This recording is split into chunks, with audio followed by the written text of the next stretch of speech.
Malapit lang sa bayan ng San Felipe ang kalsadang kilala ng lahat bilang Idaang Patay. Sa unang tingin, ordinaryo lang ito, mahaba, madilim kapag gabi, at ilan lang ang poste ng ilaw. Pero kung tatanungin mo ang mga driver ng tricycle o jeep, iisa ang sagot nila, huwag kang dadaan doon ng mag-isa, lalo na kung gabi. May dahilan kung bakit. 3 buwan bago ang nakatakdang kasal, isang binatang si Marco ang nasawi sa mismong kalsadang iyon. Katatapos lang niyang ihatid ang kanyang nobya mula sa practice ng kasal ng gabing iyon. Masaya pa raw silang naghiwalay, nagplano pa kung anong kulay ng gown, ilang bisita, at kung saan sila magho-honeymoon. Pero pagbalik ni Marco, doon mismo sa madilim na bahagi ng kalsada, sumalpok ang isang mabilis na truck. Wala nang nakapigil. Sa mismong lugar kung saan siya bumagsak, naiwan ang dugo at sirang motorsiklo. Kinabukasan, balitang-balita sa buong baryo ang nangyari. At mula noon, nagsimula na ang mga kwento. Unang nakaranas ay si Mang Delphine, isang jeepney driver. Bandang 10:00 ng gabi, may nadaanan siyang binata sa gilid ng kalsada. Nakaputing polo at maayos ang ayos, hawak ang helmet. Pumara raw ito. Dahil akala niya pasahero, tumigil siya.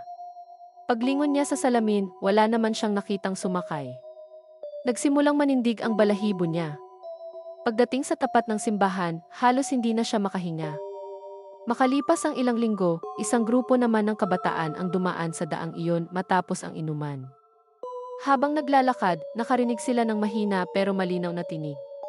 Tila boses ng lalaki, umiiyak, paulit-ulit na sinasabi, hindi pa ako handa.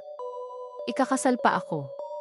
Nagtinginan ang magkakaibigan pero wala silang nakita.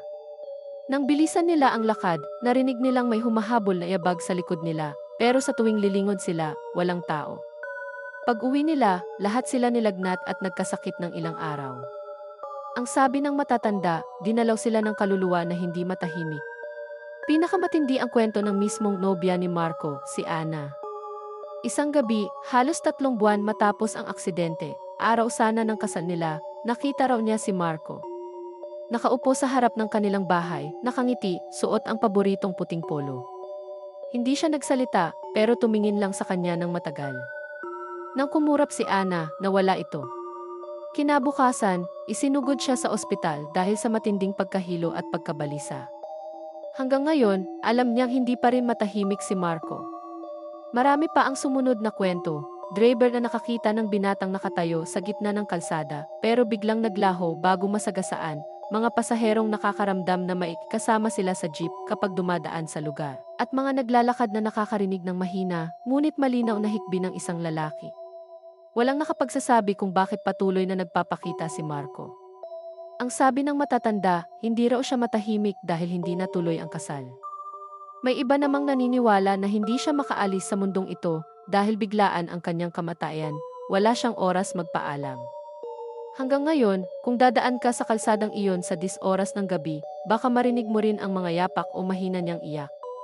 May ilan pang ang nagsasabing kapag malamig ang hangin at walang dumadaan, makikita mo siya sa gilid, nakaputing polo, may hawak na helmet, at tila naghihintay ng masasakyan. Kung sakali mang makita mo siya, huwag kang huminto. Dahil baka pag pinara mo siya ikaw ang sumama sa kanya sa kabilang buhay.